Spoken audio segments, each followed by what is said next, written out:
দীপমণি একেবারেই শেখ হাসিনার অবিকল কথাটা তিনি বলেছেন। রং মেখে বসেছিল। কোনো একজন সাংবাদিক বলছিলেন উনি সরজমিনে দেখেছেন, ছবি তুলেছেন, কিন্তু কোনো হতাহতের ঘটনা দেখেননি। এরকম কিছু উদ্ভট ভিত্তিহীন মিথ্যা তথ্য তিনি প্রচার করেছেন। ৭১ টেলিভিশনের ফারজানা রূপা তার সমীকরণ নামীয় একটা অনুসন্ধান রিপোর্ট তিনি প্রচার করেছেন। সেখানে আমরা তৎকালীন পররাষ্ট্রমন্ত্রী দীপমণির একটি ইন্টারভিউ আমরা পেয়েছি। সেখানে বিবিসির সাংবাদিকের একটা বক্তব্য আমরা পেয়েছি। আমরা আরেকজন সাংবাদিক পেয়েছি, তিনিও এই সম্পর্কে বলছে। মোজাম্মেল বাবুর সংশ্লিষ্টতা আমরা পাচ্ছি। সেখানে যেমন ধরেন কোনো একজন সাংবাদিক বলছিলেন উনি সরজমিনে দেখেছেন, ছবি তুলেছেন, কিন্তু কোনো হতাহতের ঘটনা দেখেননি।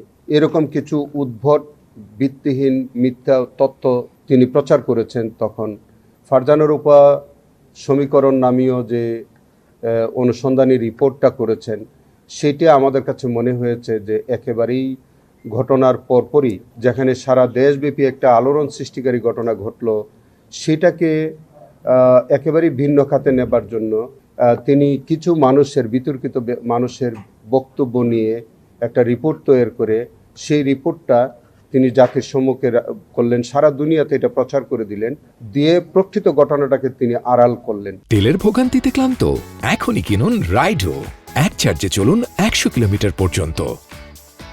সেক্ষেত্রে এই যে বিষয়টা, তৎকালীন ৭১ টেলিভিশন এবং মোজাম্মেল বাবু, ফারজানা রূপা, তাদের যে একটা ভূমিকা ছিল এই হেফাজত ইসলামের এই ঘটনাটাকে ভিন্ন খাতে প্রবাহিত করবার জন্য যে একটা প্রচেষ্টা ছিল, তাতে করে আমাদের কাছে মনে হয়েছে যে এইটাও একটা সিস্টেমেটিক ক্রাইমের মধ্যেই ছিল। তারা একটা পূর্ব পরিকল্পনা মাফিক এবং তাদের একটা সিস্টেমেটিক্যালি প্ল্যান ওয়াইজ তারা এই কাজটা করেছে।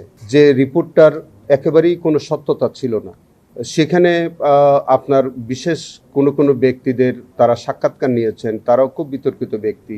সেই জায়গা থেকে আমাদের কাছে মনে হয়েছে যে এই মামলার ইনভেস্টিগেশনের স্বার্থে তাদের জিজ্ঞাসাবাদ করা খুব প্রয়োজন। এই কারণে আজকে আমরা মোজাম্মেল বাবু এবং দীপমণি, যিনি পররাষ্ট্রমন্ত্রী ছিলেন, তিনি ইন্টারভিউ দিয়ে একেবারেই শেখ হাসিনার অবিকল কথাটা তিনি বলেছেন। তাহলে দুইজনের বক্তব্য একরকম হয় কেমন করে? তিনিও কিন্তু একই রকম বলছেন, রং মেখে বসেছিল, টুপি পাঞ্জাবি পরে এমনভাবে বসেছিল, পুলিশ আসছে, দৌড় দিয়েছে।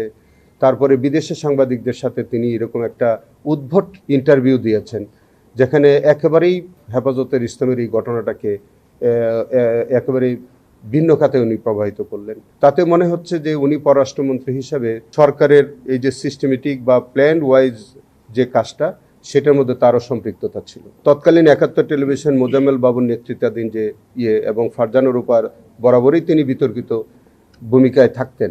সেখানে একেবারেই পরের দিন এরকম একটা সেন্সিটিভ বিষয়, তিনি প্যান্ট শার্ট পরিহিত অবস্থায় সেই যেখানে রক্তের স্তূপের উপরে দাঁড়িয়ে, যেখানে সারা বাংলাদেশের একটা ইসলামিক মূল্যবোধ এবং মানুষের একটা ধর্মীয় সেন্টিমেন্ট কাজ করতেছিল, সেই সময় তিনি একজন ভদ্রমহিলা, তিনি পোশাক আশাক এমনভাবে পরিধান করে এমন একটা চিত্রায়িত করলেন জায়গাটাকে, এবং এমন কিছু মিথ্যা তথ্য প্রচার করলেন, মনে হলো যে এটাকে নিয়ে তিনি একটা মখারি করলেন।